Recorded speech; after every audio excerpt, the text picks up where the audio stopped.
और interview? Sir पहला means पहला इंटरव्यू। ठीक है। इतना समय क्यों लगा? सर शायद मैं स्ट्रेटेजी को सही से समझ नहीं पाई जो यूपीएससी की डिमांड थी।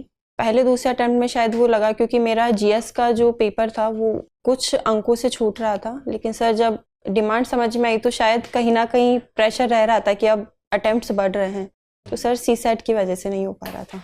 अच्छा, और आपका वैकल्पिक विषय क्या है? Sir philosophy. फिलोसफी है, तो फिलोसफी में ही आपने अब तक ज्यादा पढ़ाई की है, इसका जी मतलब है ना? तो ये बताएं कि जो अद्वैत वेदांत है जी सर, शंकराचार्य का, उसमें सत्य के या सत्ता के कितने स्तर माने गए हैं और उन्हें सरल भाषा में कैसे हम समझ सकते हैं? सर अद्वैत वेदांत में शंकर ने सत्ता के 3 स्तर बताए हैं।